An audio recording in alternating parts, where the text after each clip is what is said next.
In this lesson, we're going to learn the back fall.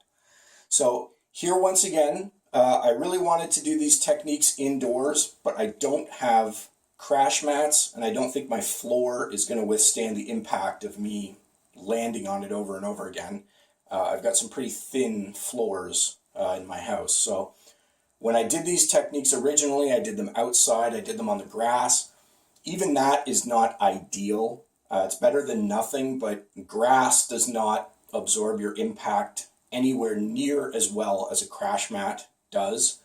So if you're doing these techniques, especially when you're first learning them, you need to have a real certified crash mat, not just something like a yoga mat, which is far too thin, not designed for landing on. You need to have the actual crash mats that protect you and save you from serious injury when you're doing these techniques.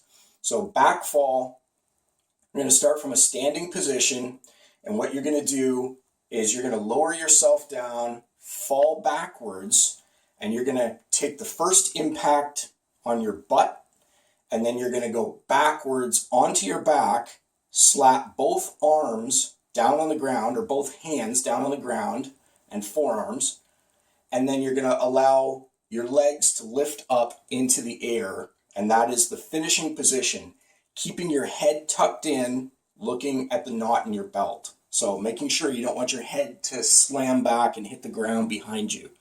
So it's going to look like this.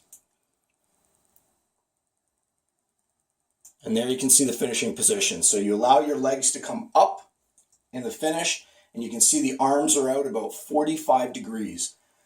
Very important here again, do not put your arms out at 90 degrees. If you do that, you're going to put a lot of pressure on your shoulders and you will injure your shoulders. Your arms need to be at 45. So that's very, very important.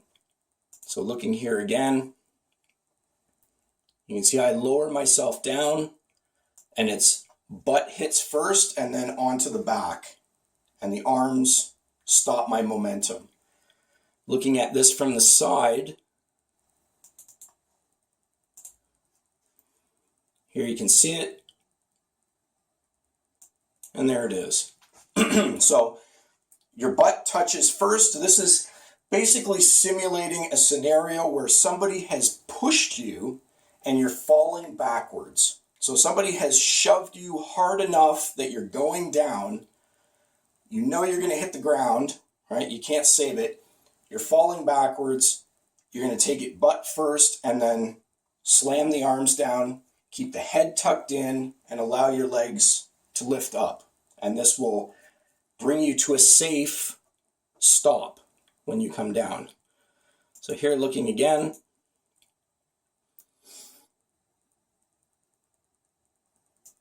There it is.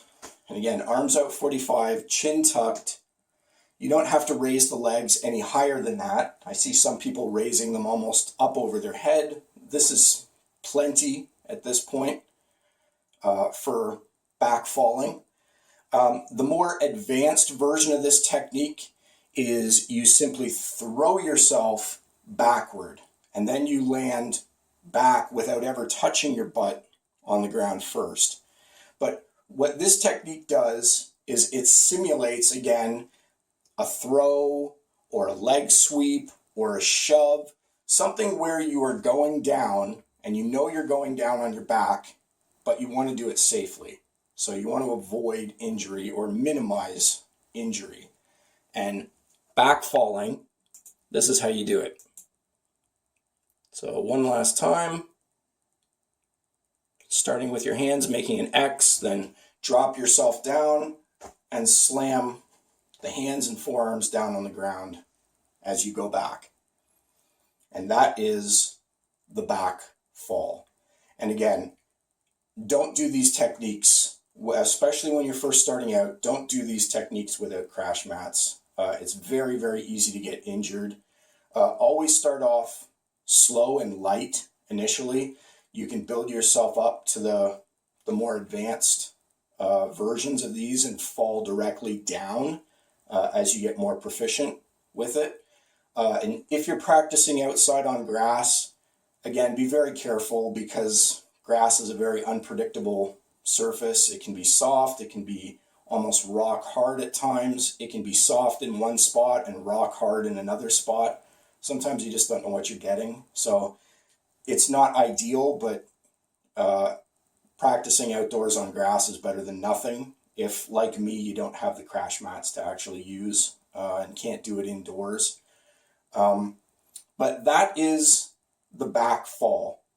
And like I said, for protecting yourself from Hapki-Do techniques or landing correctly from getting your legs swept out from underneath you, or even if you're doing one of the higher level kicks, the jumping and flying techniques, and you do something wrong and you're coming down, you're going to land and land hard.